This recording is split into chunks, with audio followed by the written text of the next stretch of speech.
So, great afternoon. Hi, everybody. Our industry, as we know, is built on exceptionalism, and AI adoption demands the same. This is the premise that underpins everything I do with Southern Sky AI. However, over the last year, my definition of what exceptional AI adoption looks like has changed on more than one occasion. It's caused me deep existential thought and analysis. I've experienced that the capability of AI is roughly doubling every 3 to 4 months. At the same time, 95% of generative AI pilots fail to deliver measurable value. Further, while 88% of organisations are using AI, only 6% are capturing meaningful value from it. Given that my work is centred around successful AI adoption, this has sent me into a headspin. What is going wrong, and what can we do to fix it? I have some thoughts, and this is what I'd like to share with you. As David mentioned, over the past year, I've gathered my perspective from contributing to panels and conferences. This month will be 10 in both Australia and the US, participating in hackathons, mentoring, and diving deeper into my Master of AI, focusing on cybersecurity, supported by a scholarship from the Australian Academy of Technological Sciences and Engineering. Southern Sky AI has been recognised by the eBusiness Institute and listed on the National AI Centre Directory, and is a finalist at the Innovators and Startup Showcase at Marina's 26 next week.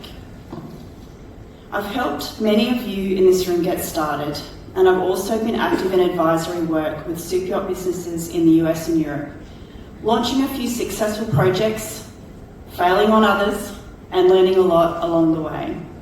My favourite quotes I've collected over the last 12 months that have given me joy and reflection. From an MIT symposium: "A sandwich is more regulated than AI," pointing to the speed and pace of tech and that regulations have not yet caught up. From my cybersecurity lecturer: "People keep saying you're not going to get replaced by AI, but you might get replaced by someone who uses AI. That's like a farmer telling a horse, you're not going to get replaced by a tractor, but you might get replaced by a horse who drives a tractor." And in response to a question about whether people will revive the old way of doing things, my co-panelist Jake Lazarus from Phi AI replied, "It's kind of like vinyl, where people are buying back physical records. If you were making vinyl, you wouldn't have wanted to wait 50 years for it to come back into fashion. I wouldn't want to be the one waiting for the Renaissance." Last year I showed you an example of a digital twin. Given what we've been able to achieve since, I would be embarrassed to show that to you today. The gap between what was state-of-the-art 12 months ago and what is normal now is enormous. Here is the last 12 months. May 2025, where we left off. Anthropic released Claude 4. Agents existed, but on the OSWorld benchmark, which measures whether AI can complete real desktop tasks, Claude was scoring around 42%. The capability was there, the reliability was not yet. July 25, mentioned already, MIT published a study called State of AI in Business. They looked at enterprise AI pilots across the US and found that 95% delivered no measurable impact on profit and loss. 19 out of 20 pilots, no measurable return. The headline was widely covered, but the cause was not. Hold that thought for later. In August 25, 3 things happened in the same month. Number 1, the EU AI Act came into force, the first major AI law in the world. It puts legal duties on the companies that build AI and on the businesses that use it. To note, one specific obligation, Article 4, requires that staff using AI inside your business have a sufficient level of AI literacy. Enforcement begins August this year. If you have EU clients or EU-flagged vessels, this may apply to you. Number 2, OpenAI released GPT-5. Up until then, you picked how hard the model worked on your question. Now GPT-5 makes that decision for itself. This may seem small, but the effect opened the door for higher reasoning capability, paving the way for agentic AI. And 3, the acting director of the US Cybersecurity and Infrastructure Security Agency, uploaded classified documents into the public version of ChatGPT. Even the people who should know best can make careless mistakes when it comes to security. September 25 is when agents stopped being a demo and started being a real workforce capability. On that same OSWorld benchmark where Claude was scoring 42% in May, Sonnet 4.6 reached 72.5% at human baseline. In less than 18 months, AI went from failing most desktop tasks to performing at human level on most of them. In October 25, Australia started taking AI adoption seriously. The Australian government published guidance for AI adoption, then the National AI Plan in December. The pivot from caution to capability is now formal government policy. Changes to the Privacy Act coming too in December this year. More on that shortly. November 25, this is when organisational AI inside Microsoft 365 became real. Microsoft Agent 365 was announced. Every AI agent gets its own identity, audit log, and security policy. Copilot Studio now connects to 1,400 enterprise systems. Even while this huge capability is demonstrated, in the same month, McKinsey consultants published State of AI 2025. Almost 2,000 organisations in just over 18 countries, 88% are using AI, but only 6% qualify as high performers, meaning AI is delivering more than 5% improvement to their bottom line. 88% in, 6% out. A stark difference. Hold that thought for later too. In December 25, Anthropic donated MCP, meaning Model Context Protocol, the technical standard that lets AI tools connect to your email, your documents, etc., to a neutral foundation. Anthropic owned it, then gave it away. Every major AI vendor signed on as a co-steward. It's now a shared infrastructure that everyone can build on. This is the technical reason organisational AI is now possible in a way that it was not last year. February 26 is when how you talk to AI fundamentally changed. Claude Opus 4.6 shipped. It can run autonomously for 14 hours on a single task, and it brought in something the industry calls context engineering.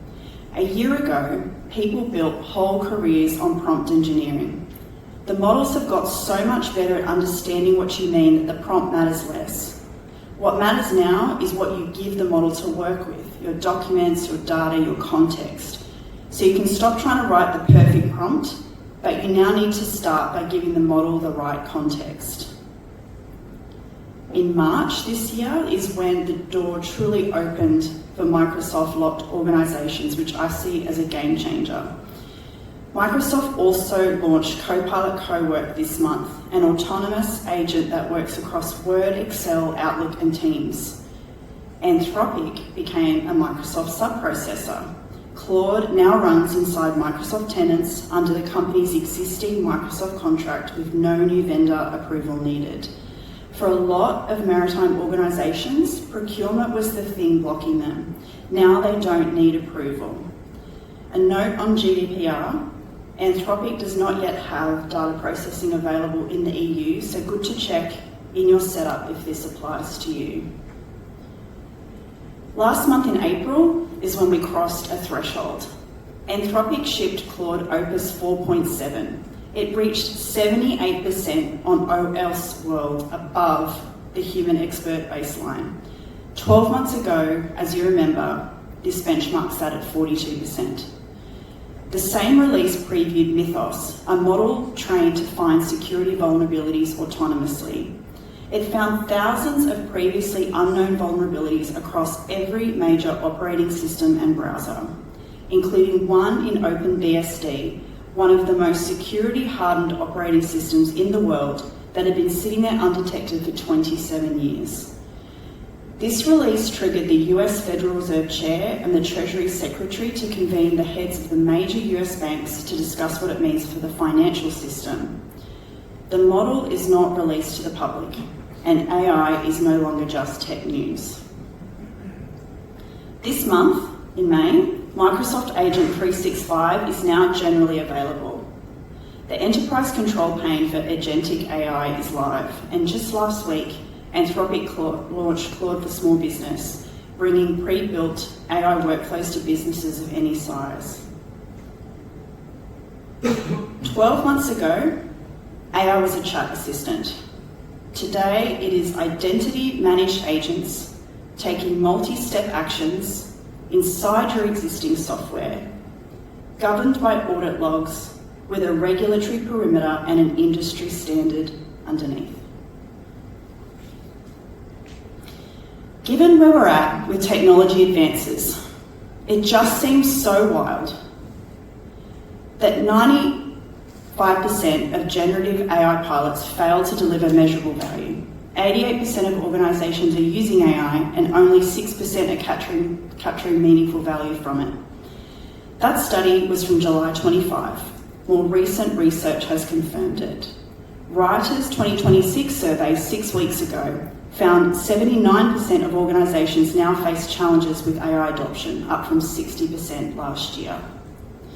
Adoption is near universal, but value capture is rare. This is the thing that I've been turning over in my head all year. The technology is there, so what is going wrong and what can we do to fix it?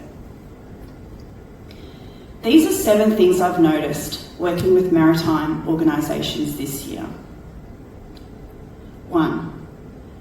I've noticed a misunderstanding between organisational AI and individual subscriptions. When an organisation tells me they're using AI, often what they mean is that some team members have personal subscriptions like ChatGPT or another, each person on their own account, sensitive data leaving the controlled environment, no audit trail, no consistency. The organisation believes it's using AI, but in reality, there are 9 private workflows nobody can see, audit or govern. An enterprise subscription is closer to the right thing, but it's still not the same as organisational AI adoption. Here is the way I like to think about this. There are 2 kinds of AI adoption. Number 1 is personal AI capability.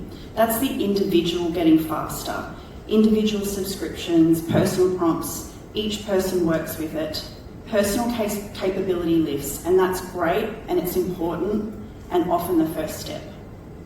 Structural AI adoption, however, is the second, and it means that the business itself is changing. Mapped systems where AI already lives in your operation, documented processes, knowledge out of heads and into a form the organisation can use.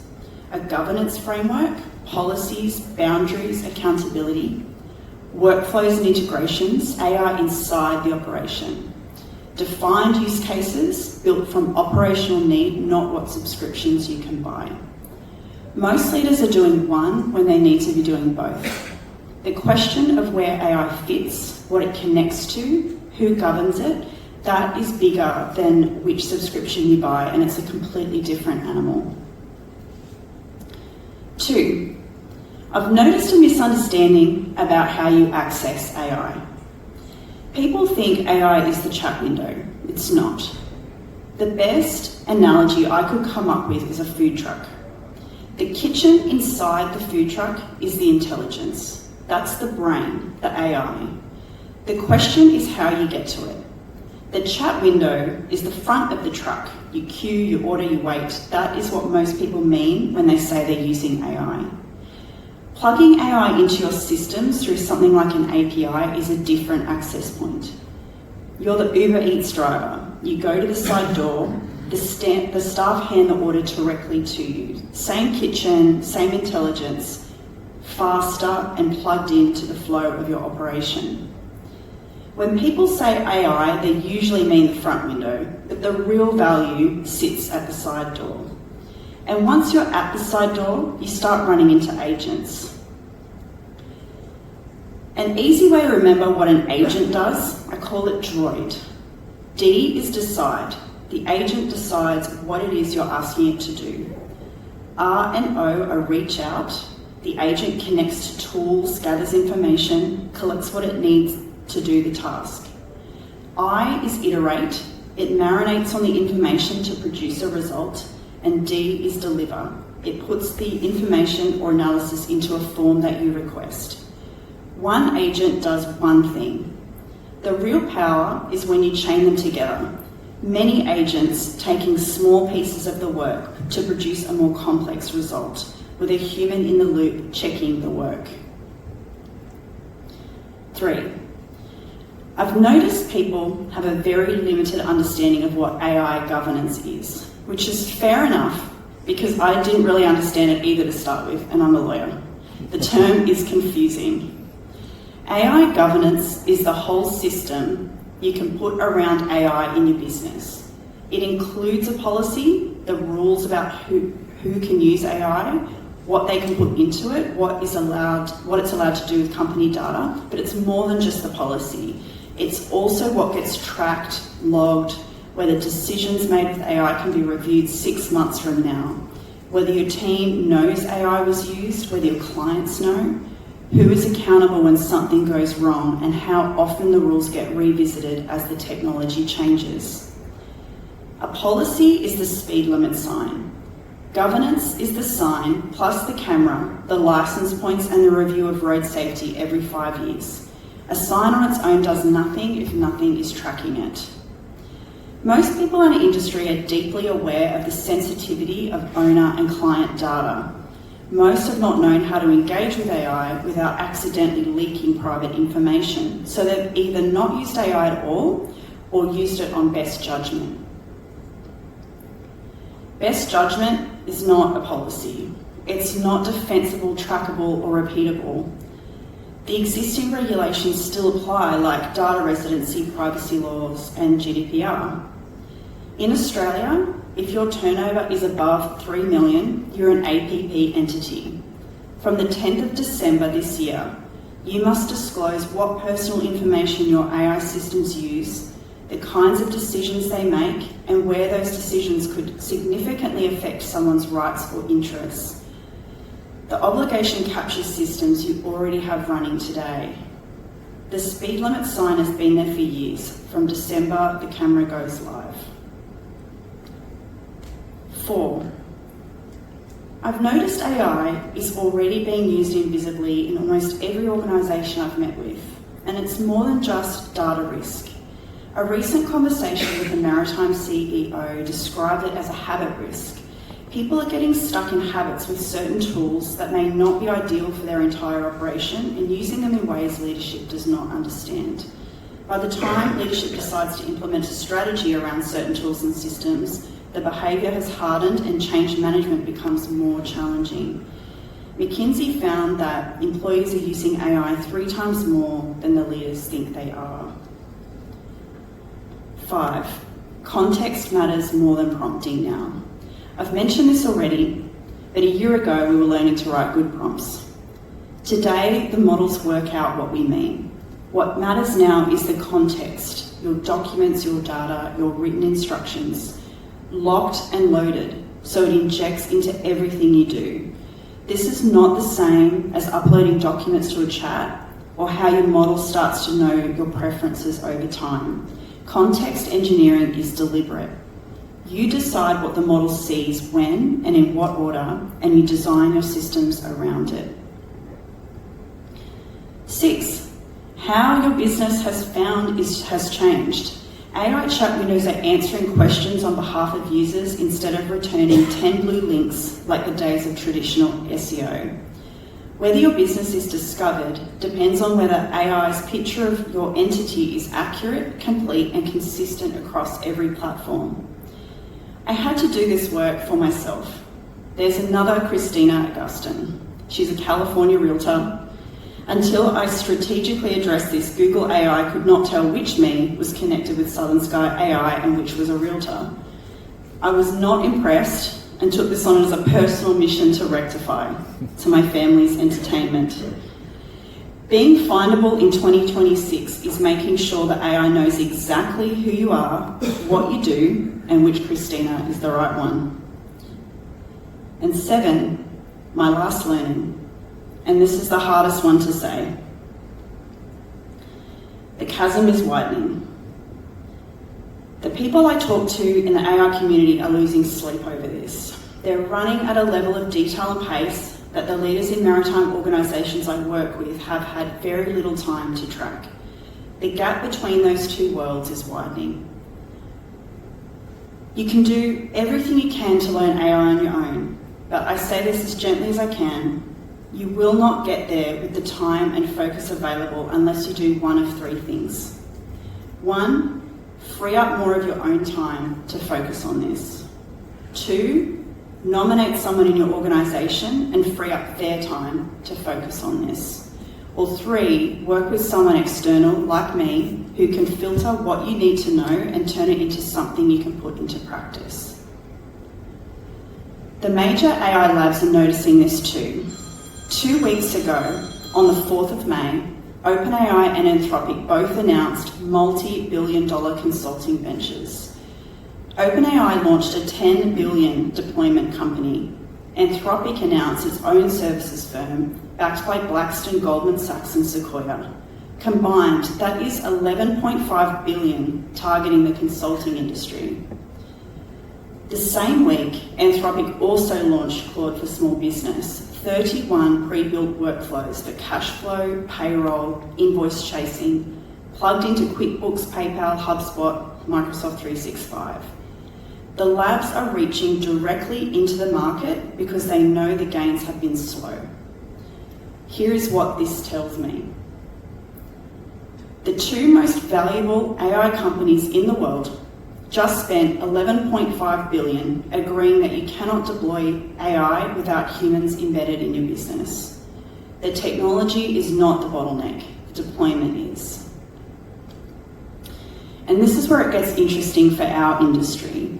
Pre-built workflows like those from Anthropic are for general business. What they cannot do is understand the regulatory weight of an ISM audit or the seasonal rhythm of a charter operation, or the weight of ships information that's not necessarily confidential, but whose disclosure carries reputational risk. Pre-built is the floor, maritime-specific is the ceiling. The work I do sits in between these two, and that's why I do what I do, and it's also why I think we can fix the 95% problem. There's a silver lining here. If we look at how AI adoption actually succeeds, this is what we know. 3 things have to be aligned for AI to deliver value. 1, domain expertise, the knowledge of your industry, how your business runs, what the regulations require, what the operational rhythm of a season looks like. 2, human adoption, how people work in practice, the trust your team needs in a tool before they will rely on it, the accountability your clients expect, the policy that gets followed, not the one that sits in a folder nobody opens. And 3, technology, the models, platforms, agent orchestration, and the audit and governance layer. When all 3 come together, and only when all 3 come together, AI adoption succeeds. When one is missing, here's what happens. If you have domain expertise and human adoption, but no technology, you get invisible adoption. People are using AI on their own with no structure, governance, or organisational benefit. This is most of our industry right now. If you have domain expertise and technology, but no human adoption, you get built but unused. The tool gets bought, the investment gets made, nobody uses it. The investment is wasted. If you have human adoption and technology but no domain expertise, you get the wrong problem solved. Generic AI applied to a specific operation, the wrong solution provided. This is what happens when vendors lead. And here's the encouraging part. Most of us in this room already have a head start on 2 of the 3. We understand our industry deeply and we know how to bring teams along through change. What's missing is the integration piece. Domain expertise on its own is not enough. The work is in taking what you know about your operation and translating it into how AI gets deployed inside it. That's the bridge most organisations have not yet built. Vendors do not necessarily have your operational knowledge, and your team does not yet necessarily have the AI knowledge. The integration sits in the middle, and that's the work I help with. And this is where I think the 95% figure comes from. Pilots fail when domain knowledge and AI capability never actually meet. Reuters' survey mentioned earlier found, in organisations with a formal AI strategy, 80% of executives said that they've been very successful at adopting AI. Without one, that drops to 37%. Structure is the difference between AI working for you and AI working you over. And there's real promise here, which I don't want to lose sight of. If you take the marina sector as a well-researched example, the US marina sector, operators lose 15 to 20 hours every week to manual data entry. US, 47,000 a year to inefficient systems. 73% still run critical operations on spreadsheets. Operators using AI are reporting 40% less admin time, 25% more occupancy, and 25% more jobs completed weekly. We don't have the same measurements for the rest of our industry, but we can reasonably expect the pattern to hold. These are documented. What it takes is structure, a plan, dedicated time, and focus. This last year's caused me deep existential thought and analysis on more than one occasion. I'm excited by the possibilities and the pace of the technology. I'm moved by the governance gap, and I'm motivated by the fact that the window to do this well is still open. It's possible to adopt AI in your organisation now, deliberately, with structure and in control. I've put together a resource page for ASMEX where you can find a copy of the presentation and additional resources under the QR code. And one more thing, as David mentioned, this conference marks the first anniversary of Southern Sky AI. I've already had the privilege of working with many of you here on getting started, but to mark the year, I'm offering a Compass AI pilot to founding attendees of this conference first, which is a short, focused engagement that produces one working AI agent for your one task in your business, so you can see what's possible inside your own operation before deciding anything else. Due to the nature of the work, capacity is capped, so there is a booking link for on the calendar under the QR code. And you're always welcome to email me directly. Our industry is built on exceptionalism, and AI adoption demands the same. Thank you.